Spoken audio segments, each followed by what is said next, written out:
Welcome back everyone to the last episode of the cornhole build. I moved into the house moved the board into the house because I only keep the shop anywhere between 55 and 60 degrees. So I wanted because I'm attaching a skin that has adhesive on it, I wanted everything to be a little bit warmer. So I brought it in the house, the boards in the house, and let them equalize and get up to about 70 degrees or a little over 70 degrees in the house. So depending on there, I've just got them set up on the table, and I'm going to start on one end of the board with the skin, and I'll have my wife help hold the other end up, and I'll attach one end before I pull the backing paper off, and then as I slowly pull the backing paper off, I'll just use a Bondo spreader as a squeegee to slowly work from one end to the other, which should hopefully eliminate having any bubbles get trapped. If I would happen to get any bubbles, I can use one trick you can use to get rid of those.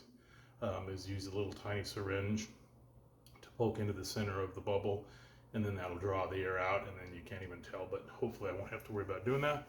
So I'm gonna get set up here, and I'll bring you back in a few minutes, and we'll get this thing installed.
I noticed here in the corner that I had what I thought was a little piece of dirt that was transmitting through the skin, but it was actually a little tiny speck of the spar varnish that was sticking up, so I just used this razor blade there to scrape it back flat before continuing. Yeah, same thing here. I had one little tiny piece of dirt on the skin. Got that out of the way, so it makes a nice smooth finish. So that went pretty well, I think. I'll trim it off, use a razor blade to trim. These are oversized on the sides, maybe 1/4 of an inch, and on the front and the back, maybe 1/8 of an inch. What I haven't decided to do is whether I will trim it flush with the outside, or whether I'm going to come back maybe 1/8 of an inch or so, so a little bit of the maple will be exposed. I think that's what I'll probably do. That'll be less likely then for something to come up on the side and catch the skin and pull it off. So I'm going to lay out some lines and experiment a little bit with cutting with a razor blade, and then I'll bring it back when I'm all done. Okay, so the boards are complete. As I mentioned, I thought about initially trim the skin right to the very edge. I didn't really like the look of that, so I came back 1/4 of an inch and trimmed the skin back 1/4 of an inch. I'll pan you around here in a second and show you. So that completes the cornhole board project. I'll sit down here next and show you what the cost breakdown was to show whether or not it was better to build or buy it. So let's take a look here.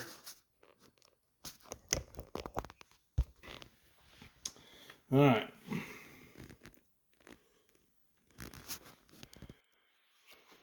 I pressed the T-nuts into the leg assemblies and got those thumb screws put in. The cup holders are in. The box joints turned out nice. I put the same 1/4 inch reveal, cut the skin back 1/4 inch reveal there in the hole, so it kind of gives it a highlight and outlines the... Okay, so let's take a look here at what I found when I just did a quick Google for custom cornhole boards. I did quite a bit of poking around, but this is kind of captures basically what's out there. Anything from the $200 range up through $300 or more. There's that one there for $580 made out of Trex.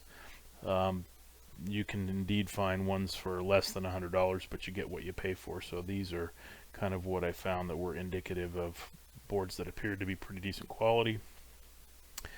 It was difficult to try to find something made out of hardwood. I really was only able to find one place online that listed a board. Coincidentally, it listed it as walnut and maple, which is, as you know, I used maple for the frame and then walnut for the dowels. So as you can see there, they have it listed for $1,500. I don't know that I would pay that much for a cornhole board. It does indeed look like a walnut top and definitely a maple frame. They used pocket joints to attach the top to the frame, and then those legs kind of key into those overlapping corner joints. Doesn't have any kind of a cup holder. I don't know whether it has a skin on it or not, but that's not a significant amount of money. So that's a pretty broad range. So let's take a look at the actual costs that I have. The maple boards that I had, those came in at $92.50. The MDF was $30, the spar varnish $35, hardware $9, cup holder $16, and the skins for $39. So that gives me a grand total of $221. So that's more than, I guess, a budget style of board, maybe $100 set of boards that you could buy, but again, you get what you pay for. So I think in relation to comparing apples to apples, that would put these boards, if you could buy them online, somewhere north of probably $400 or $500, if not more. So in the grand scheme of things, I guess if you don't need this level of board, you could certainly do a little bit less, maybe in that $150, $200 range. But I think overall, the quality of board for the price I have into it, this was also a good example of it is better to build something than buy it. Well, that'll wrap it up. Again, I appreciate you guys taking time out of your busy days to watch my channel. You can support it by liking, subscribing, and ringing the bell. Thanks. We'll see you in the next episodes.